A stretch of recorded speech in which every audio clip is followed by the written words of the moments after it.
पहले सत्ते पे सत्ता, यानी 7 अहम खबरें और अहम जानकारियां।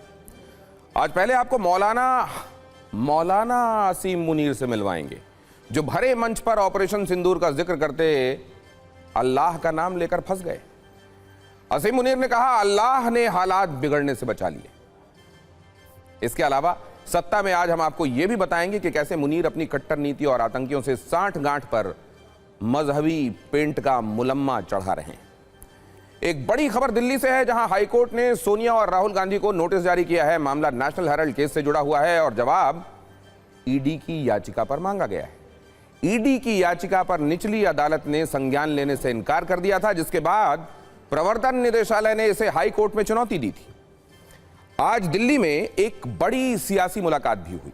बिहार के मुख्यमंत्री नीतीश कुमार ने आज प्रधानमंत्री नरेंद्र मोदी और गृहमंत्री अमित शाह के साथ मुलाकात की।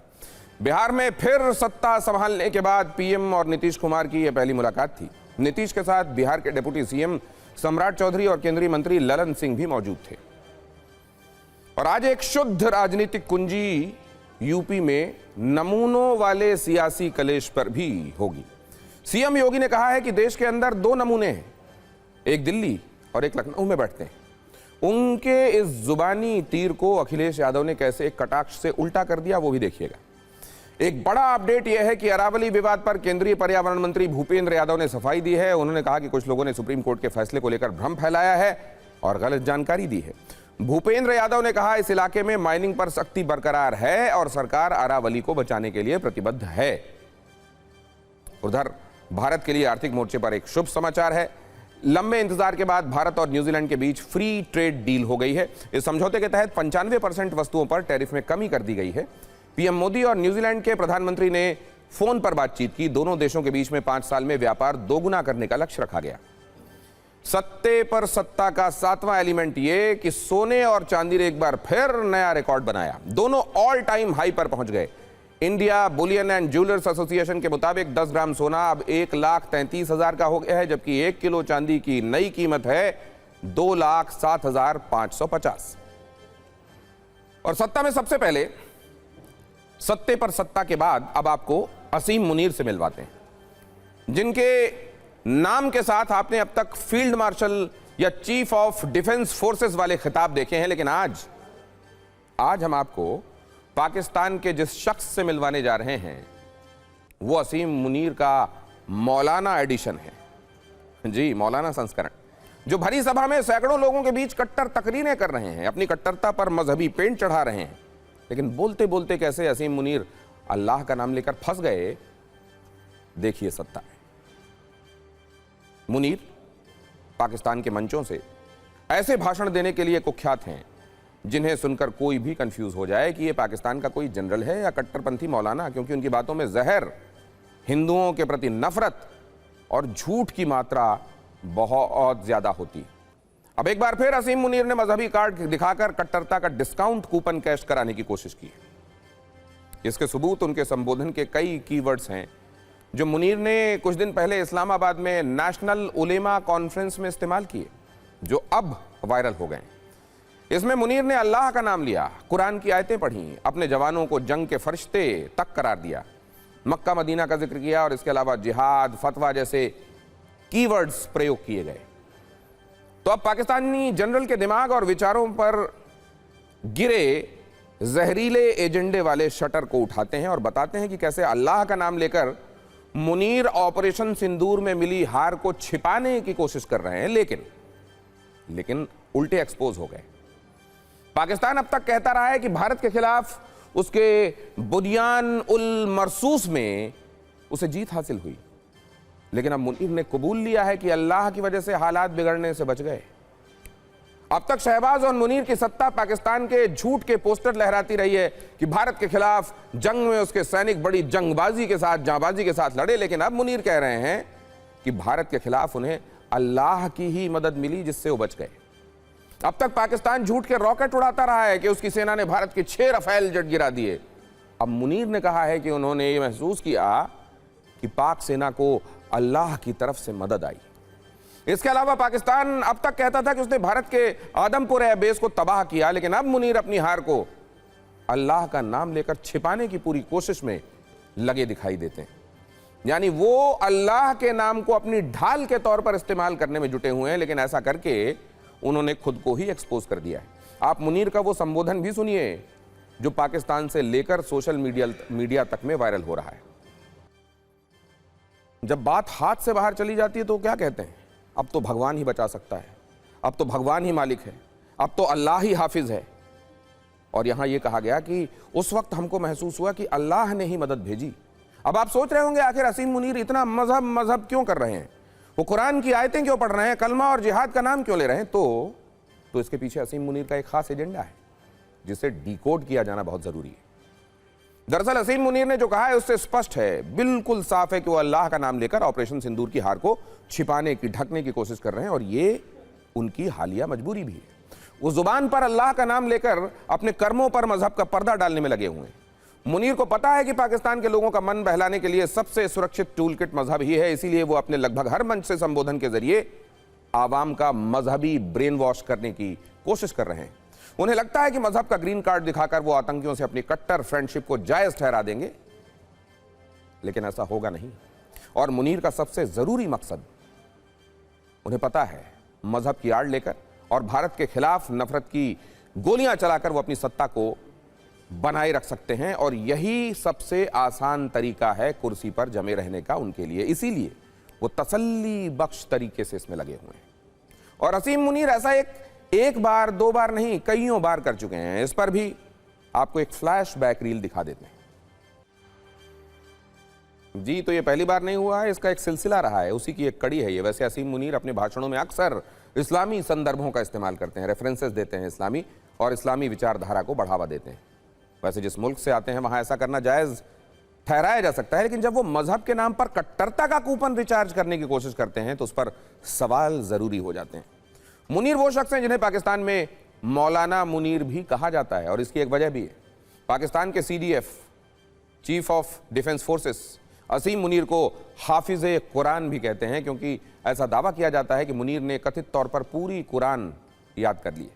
वो अक्सर सेना में अपने संबोधन के दौरान कुरान की आयतों का जिक्र करते हैं, और यही वजह है कि उनके कार्यकाल में पाकिस्तानी सेना को धर्म की घुट्टी और ज्यादा दी जाने लगी है। लेकिन मुनीर का कट्टर मौलाना वाला संस्करण हमेशा सुर्खियों में रहता है। अल्लाह के नाम पर मुनीर अपनी हार और हरकतों को ढकने छिपाने की कोशिश में लगे दिखाई देते हैं, लेकिन अब वो पाकिस्तान में भी एक्सपोज हो चुके हैं। रावलपिंडी से लेकर कराची और लाहौर तक कुर्सी छोड़ो मुनीर के नारे लगाए जा रहे हैं। उनके खिलाफ विरोध की वो आंधी है जिसके आगे मुनीर का टिक पाना बड़ा मुश्किल लग रहा है। अडियाला जेल में बंद कैदी नंबर 804 यानी इमरान की एक धमकी ने मुनीर के पसीने छुड़ा दिए। जिस रावलपिंडी के मिलिट्री हेडक्वार्टर में बैठकर मुनीर देश चला रहे हैं, अब उसी रावलपिंडी को पूरी तरह लॉक किया जा रहा है। पूरे शहर को ही जेल बना दिया गया है। रावलपिंडी की सारी सड़कें ब्लॉक कर दी गई हैं, क्योंकि जनरल मुनीर जानते हैं अगर रास्ता खुला रहा तो इमरान खान के समर्थकों के गुस्से के आगे वो अपनी कुर्सी बचा नहीं पाएंगे। इसीलिए रावलपिंडी की सड़कें सूनी है, बस हर जगह बड़े बड़े कंटेनर खड़े हैं ताकि किसी को भी आर्मी हेडक्वार्टर की तरफ बढ़ने से रोका जा सके। ये सारे इंतजाम इसलिए हो रहे हैं क्योंकि तोशखाना केस में सजा के बाद इमरान खान ने पूरे पाकिस्तान में प्रदर्शन का ऐलान किया है। जेल में बंद इमरान की तरफ से कहा गया है कि पाकिस्तान में अब ना संविधान है और ना ही कोई कानून, अब वहां सिर्फ असीम मुनीर का कानून चल रहा है जिसे असीम लॉ कह सकते हैं।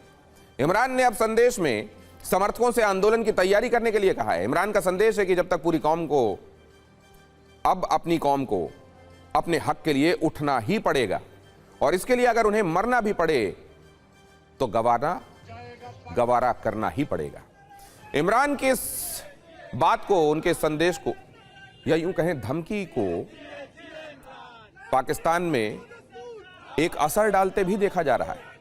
पाकिस्तान के अलग अलग शहरों में लोग सड़कों पर उतर आए। इमरान खान के समर्थन और मुनीर के विरोध में जमकर नारेबाजी हुई। इमरान को जेल से रिहा करने की मांग अब और बुलंद होने लगी। पाकिस्तान के कराची में भी हालात बिगड़ गए। सड़कों पर बड़ी संख्या में पीटीआई कार्यकर्ता प्रदर्शन करने लगे। मुनीर के विरोध में यहां भी खूब नारे लगे।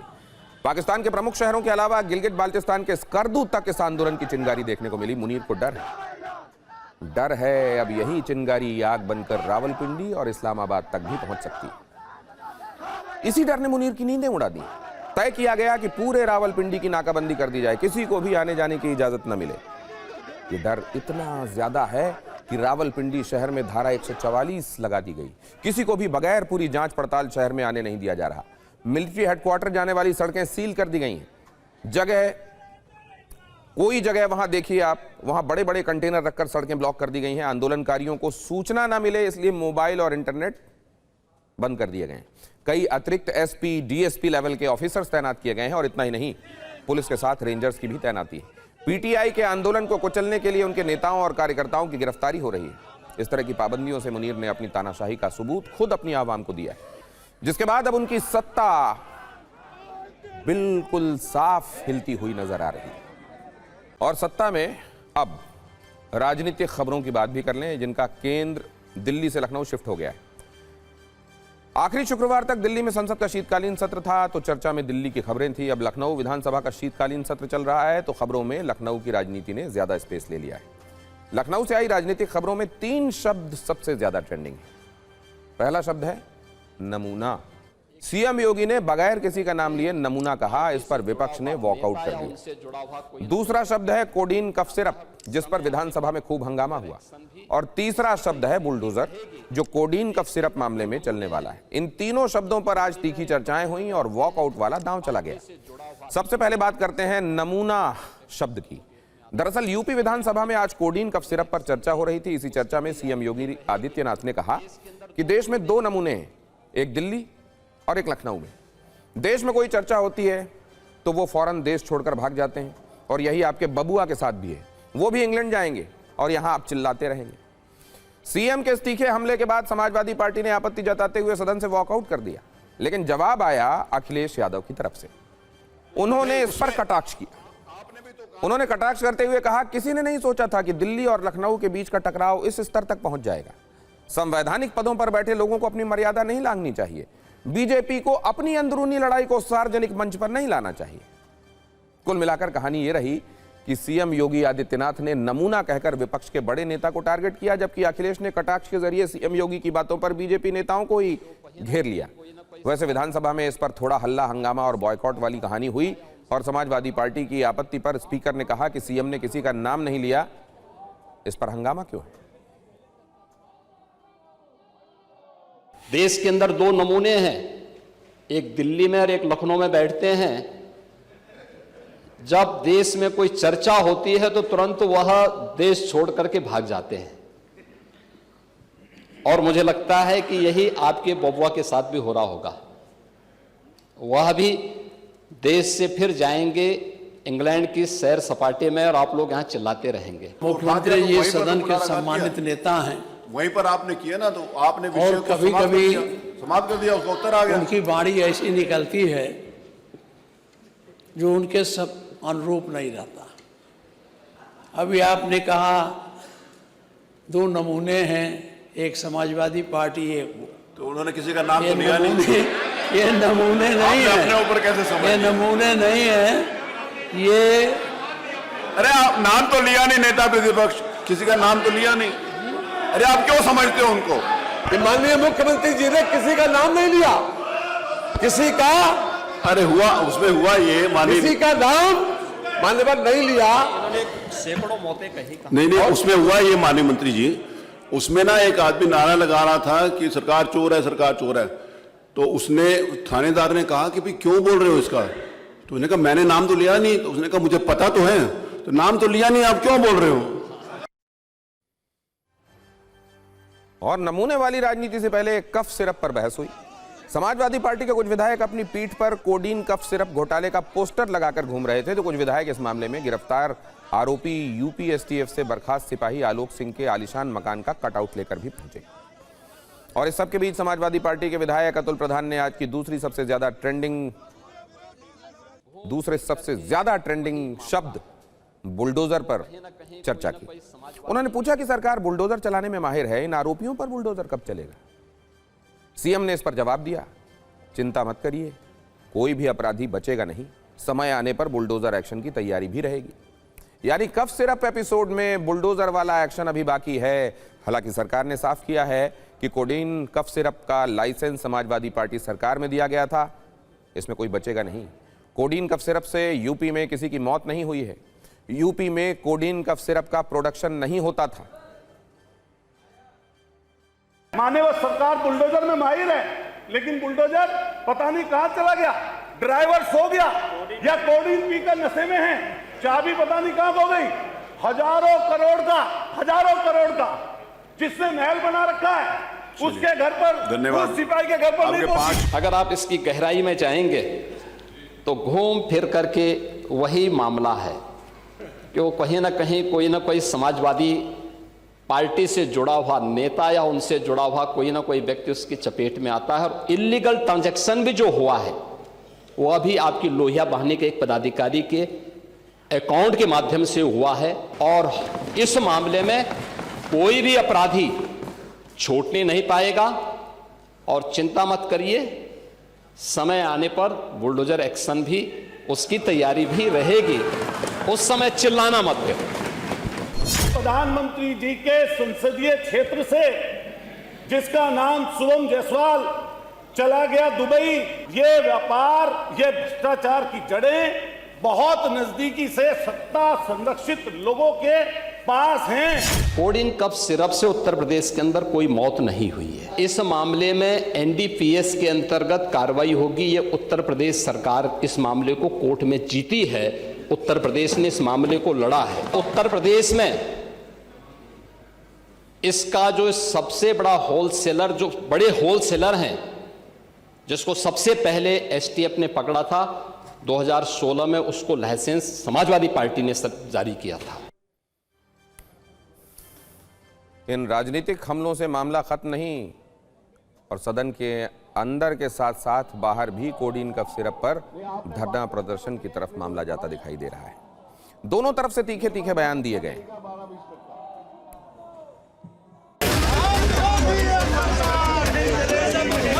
अगर हमारा कनेक्शन है समाजवादी का तो क्यों नहीं उनको गिरफ्तार करते हैं, गिरफ्तार करें, बुलडोजर चलाएं, हम लोग मना कर, लेकिन जरा अपने तरफ भी ध्यान देखें। समाजवादी पार्टी मुद्दा विहीन पार्टी है। समाजवादी पार्टी की जमीन खिसक चुकी है। समाजवादी पार्टी 2027 में एक 4 पहिया वाहन में बैठ करके सैफई वापस जाएंगे। उनके सदस्य की संख्या लगभग ऐसी ही रहने वाली है। माफिया, अरे बहुत सरकार के संरक्षित माफिया लगातार काम करते हैं और एक व्यक्ति नहीं है, इसमें सम्मिलित भारतीय जनता पार्टी का पूरा कुनबा है। लेकर मुख्यमंत्री कार्यालय से लेकर एसटीएफ से और सारे बड़े लोग शामिल हैं। उनका काम ही यही है, विधानसभा न चलने देना, विधानसभा डिस्टर्ब करना। जब पावर में आते हैं तो गुंडों को लगा देते हैं। अपने इस अपराध को छुपाने के लिए ये धरना प्रदर्शन जैसी कार्रवाई कर रहे हैं। सड़क पे प्रदर्शन वाला तरीका वो सड़क पे ठीक है, लेकिन यहाँ पे वो तरीका ठीक नहीं है। इस बात को समाजवादी पार्टी को समझना चाहिए। तो ये सब देखने के बाद आप ये कह सकते हैं कि यूपी में कोडीन कफ सिरप का मुद्दा काफी दूर तलक जाने वाला है। विपक्ष और सत्ता पक्ष के लिए ये मुद्दा इस तरीके का है कि दोनों पक्ष इस मुद्दे को बहुत पसंद कर रहे हैं। कोडीन कफ सिरप वाले मुद्दे की राजनीतिक आयु बहुत लंबी लग रही है। और बात करते हैं बांग्लादेश की, जहां कट्टरपंथियों की कठपुतली बनकर मोहम्मद यूनुस सत्ता पर काबिज है। उनकी आंखों पर कट्टरपंथ की वो पट्टी बंधी है जिससे उनको हिंदू अल्पसंख्यकों का दर्द दिखता ही नहीं। 4 दिन पहले बांग्लादेश में एक हिंदू युवक के साथ जो हुआ, नृशंसतम तरीके से हुआ, उसने यूनुस को बांग्लादेश का असली चेहरा दुनिया के सामने ला दिया है। सैकड़ों कट्टरपंथियों की भीड़ ने घेर कर जिस तरह दीपचंद्र दास की हत्या की, वो इंसानियत के नाम पर कलंक है। ईश निंदा के आरोप में 25 वर्ष के दीपचंद्र दास को पहले बेरहमी से पीटा गया, फिर जला दिया गया। इस दर्दनाक घटना के बाद मोहम्मद यूनुस से इंसाफ की उम्मीद थी, न्याय की उम्मीद थी। उम्मीद थी कि बांग्लादेश की सरकार दीपचंद्र दास को न्याय दिलाएगी। लेकिन यूनुस सरकार ने जो किया उससे एक बार फिर उनका हिंदू विरोधी चेहरा सामने आ गया। जिस घटना पर बांग्लादेश को अफसोस जताना चाहिए था, उसे बांग्लादेश एक अलग थलग घटना बता रहा है। अल्पसंख्यक हिंदुओं की हत्या यूनुस सरकार ने इस पर अफसोस जताने तक की जरूरत नहीं समझी। मोहम्मद यूनुस सरकार ने इस मामले पर अपनी गलती मानने के बजाय भारत के आरोपों को यह गलत बता दिया। बांग्लादेश सरकार की तरफ से कहा गया कि हम भारतीय अधिकारियों की इस कोशिश को खारिज करते हैं कि बांग्लादेशी नागरिक पर हुए एक अलग थलग हमले को अल्पसंख्यकों पर हमले के तौर पर दिखाया जाए। बांग्लादेश की स्थिति दक्षिण एशिया के कई अन्य हिस्सों की तुलना में बेहतर है। देखिए किस तरह का बयान है, जख्म को और कुरेदने वाला बयान। लेकिन कहानी यही नहीं खत्म होती। 20 दिसंबर को दिल्ली में बांग्लादेश हाई कमीशन के बाहर दीपचंद्र दास की लिंचिंग के विरोध में प्रदर्शन हुआ, लेकिन मोहम्मद यूनुस को इससे इतनी मिर्ची लग गई कि उन्होंने इसे राजनयिक नियमों का उल्लंघन करार दिया। कहा बगैर पूर्व सूचना के प्रदर्शनकारियों को हाई कमीशन के ठीक बाहर इकट्ठा होने दिया, जिससे राजनयिक स्टाफ में दहशत फैल गई। जबकि सच्चाई इस वीडियो से साफ जाहिर हो रही है। हाई कमीशन की सुरक्षा में लगे जवानों ने फौरन बैरिकेड्स लगा दिए थे, जिससे कोई भी अंदर ना जा सके। मोहम्मद यूनुस की सरकार चाहे जितने भी सफाई दे, सच यह है कि बांग्लादेश में तख्ता पलट के बाद हिंदुओं को निशाना बनाया जा रहा है। इसे अलग थलग घटना, इक्का दुक्का घटना नहीं कहा जा सकता। इसका एक लंबा सिलसिला है। अल्पसंख्यक संगठन बांग्लादेश हिंदू बुद्धा क्रिश्चियन ओकिया परिषद ने यह कहा है कि 2025 के पहले 6 महीनों में यानी जनवरी से जून तक अल्पसंख्यक समुदाय के खिलाफ हिंसा की 258 घटनाएं हुई हैं। इस दौरान 27 लोगों की हत्या कर दी गई। महिलाओं के खिलाफ हिंसा के 20 मामले दर्ज किए गए, जिनमें रेप और गैंग रेप तक शामिल हैं। पूजा स्थलों पर 59 हमले हुए, जिनमें तोड़फोड़, आगजनी और लूटपाट शामिल है। घरों दुकानों पर 87 बार हमले किए गए। और इन हमलों को लेकर भारत में जाहिर है दर्द और आक्रोश बढ़ता जा रहा है। आज बीजेपी नेता शुभेंदु अधिकारी के साथ सैकड़ों बीजेपी कार्यकर्ताओं ने कोलकाता में विरोध प्रदर्शन किया। विश्व हिंदू परिषद की तरफ से भी प्रदर्शन का ऐलान किया गया। दीपू चंद्र दास की हत्या से भारत में लोगों के गुस्से का मीटर कितना हाई है। मैंने वो वक्तव्य देखा है वहां के चीफ एडवाइजर का, जिसमें उन्होंने कहा है कि ब्लेसेफेमी का कोई एविडेंस नहीं है। अगर ब्लेसेफेमी का कोई एविडेंस नहीं है तो हत्या क्यों हुई? इसलिए विश्व हिंदू परिषद ने फैसला किया है कि हम इसके विरोध में देश भर में आंदोलन करेंगे। इस प्रकार की घटना न हो करके विदेश राजनीति के तहत, नीति के तहत वे जरूर विश्व में कहीं पर भी कुछ भी होता है, हमारी केंद्र की सरकार सजग होती है, पर वह नरसंहार होना हमें बिल्कुल मान्य नहीं है। और उन हिंदुओं के साथ हम सारे लोग खड़े हैं। वो सारे तत्व हैं जो कि धार्मिक उन्माद फैलाकर राजनीति करते हैं। हम बांग्लादेश में जो हमारे हिंदू भाइयों के साथ हो रहा है, ईसाइयों के साथ हो रहा है, उसकी घोर निंदा करते हैं। वैसे भी बांग्लादेश का जो राजनीतिक वातावरण है वो अपने आप में अस्त व्यस्त है, और वैसी स्थिति में इस प्रकार की जो अपराध या अत्याचार हिंदुओं पर हो रहा है, ये पूरी तरह से अस्वीकार्य है। ये दुनिया में कहीं भी स्वीकार्य नहीं होता है। भारत की सरकार निश्चित रूप से इस पर इसका संज्ञान ले चुकी है और कार्रवाई कर रही है। उस्मान हादी के बाद बांग्लादेश में आज एक और नेता पर फायरिंग हुई। पूर्व प्रधानमंत्री शेख हसीना के विरोधी नेशनल सिटीजन पार्टी के नेता मुतालिब सिकंदर को गोली मार दी गई। बताया जा रहा है कि लगातार हो रही हत्याएं पाकिस्तान की खुफिया एजेंसी ISI का ही प्लान है। इसका सबूत यह है कि मजहब के नाम पर मुनीर के साथ यूनुस की दोस्ती हो गई है। पिछले कुछ महीनों में पाकिस्तानी सेना के बड़े ऑफिसर्स बांग्लादेश का दौरा कर चुके हैं। ISI के अधिकारी भी कई बार ढाका जा चुके हैं। बांग्लादेशी कट्टरपंथियों को ISI का पूरा समर्थन हासिल है और इन्हीं कट्टरपंथियों की कठपुतली बने हुए हैं मोहम्मद यूनुस। ISI का मकसद है किसी भी तरह बांग्लादेश की सत्ता कट्टरपंथी संगठन जमाते इस्लामी को चली जाए। बांग्लादेश में भारत विरोधी फेक नैरेटिव बनाने की कोशिश हो रही है और इसी के तहत ये सब किया जा रहा है। बांग्लादेश की बिगड़ती स्थिति पर RSS प्रमुख मोहन भागवत ने भी चिंता जताई है। कहा है कि बांग्लादेश में हिंदुओं को संगठित रहना होगा। साथ ही उन्होंने कहा है कि भारत सरकार को भी इस पर संज्ञान लेना चाहिए। बांग्लादेश में हिंदुओं पर हमले हो रहे हैं और इस पर सरकार से लेकर विपक्ष और समाज का अलग अलग संगठन चिंतित ही दिखाई दे रहा है। अब संघ प्रमुख मोहन भागवत ने भी चिंता जताई है और उम्मीद जताई है कि सरकार कुछ कर रही है या करेगी जरूर। हालांकि संघ प्रमुख मोहन भागवत ने भारत के हिंदू राष्ट्र होने के संदर्भ में यह साफ किया कि भारत हिंदू राष्ट्र था, है और रहेगा, और तब तक बना रहेगा जब तक इस देश में भारतीय संस्कृति का सम्मान किया जाएगा। इसके लिए इस बात को किसी संवैधानिक प्रमाण की आवश्यकता नहीं है। उन्होंने यह भी कहा कि संविधान में हिंदू राष्ट्र पर कुछ लिखा हो, यह जरूरी नहीं है। अगर संविधान में लिख दिया जाए तो भी ठीक है, ना लिखा जाए तो भी। दरअसल संघ प्रमुख कल कोलकाता में 100 वर्ष के संघ की यात्रा नए क्षितिज नाम से आयोजित एक कार्यक्रम को संबोधित कर रहे थे। तभी उन्होंने हिंदू राष्ट्र पर संघ की सोच साफ की। उन्होंने क्या कहा, सुनिए। अब सूर्य पूरब में उगता है, कब से उगता है पता नहीं, तो अब इसको भी संविधान की मंजूरी चाहिए क्या? हिंदुस्तान हिंदू राष्ट्र है भाई। भारत को मातृभूमि मानने वाला, भारतीय संस्कृति पर श्रद्धा रखने वाला और भारतीय पूर्वजों का गौरव मन में रखने वाला एक भी व्यक्ति हिंदुस्तान की भूमि पर जब तक जीवित है तब तक भारत हिंदू राष्ट्र है। यह संघ का विचार है और इसलिए हिंदुस्तान हिंदू राष्ट्र है। कभी मन में आया संसद के कि बदलो और उसमें शब्द डालो, वो डालेंगे, नहीं डालेंगे तो भी ठीक है। हमको कुछ उस शब्द से मतलब नहीं है, क्योंकि हम हिंदू है, हमारा हिंदू राष्ट्र है।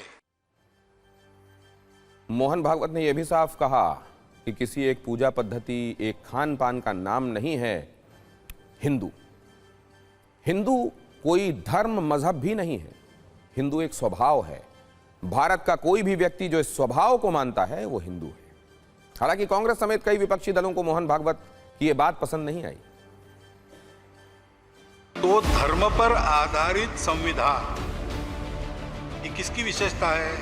हिंदू राष्ट्र की विशेषता है। मोहन भागवत को ये गलतफहमी है कि जो वो कहते हैं वो एकदम ऐसा सच है कि सबको मानना पड़ेगा। संविधान के खिलाफ एक शब्द बर्दाश्त नहीं किया जाएगा। संघ प्रमुख बिल्कुल ठीक कह रहे हैं कि संघ राष्ट्रवाद की बात करता है, संघ सांस्कृतिक राष्ट्रवाद की चिंता करता है और उसके चलते हुए हिंदुओं को देश में इकट्ठा करता है, ना कि किसी का विरोध करता है।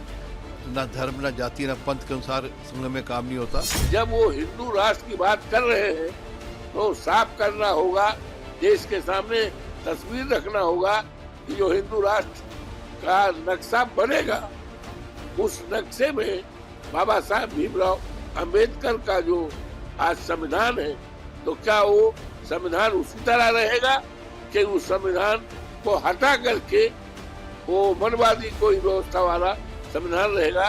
आजकल तो वो हर विषय पे ज्ञान देते हैं, हर विषय पे बताते हैं। मैं समझता हूँ थोड़ा ठहर कर विश्लेषण कर।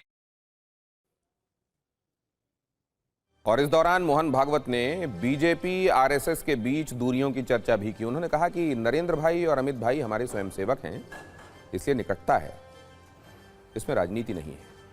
मीडिया दूरियां, नजदीकियां, इनको लेकर खबरें चलाता है और इसमें सच्चाई नहीं होती। संघ प्रमुख ने लोगों से आरएसएस और बीजेपी के जरिए, आरएसएस को बीजेपी के जरिए समझने की गलती ना करने की सलाह भी दी है। हम भाजपा के सभी नेताओं से बहुत दूर रहते हैं। नरेंद्र भाई हमारे स्वयंसेवक है, अमित भाई हमारे स्वयंसेवक है, बहुत स्वयंसेवक है, उनसे सदैव निकट रहते हैं। स्वयंसेवक है हमारे, और कोई कारण नहीं, यहां राजनीति नहीं है। अभी परसों में अंडमान में जाकर सावरकर जी की मूर्ति का उद्घाटन किया। अमित भाई मेरे पास बैठे थे ना, निकट ही तो थे। अब कुर्सी में अंतर था, वो मेरे हाथ में नहीं था। वो लोगों ने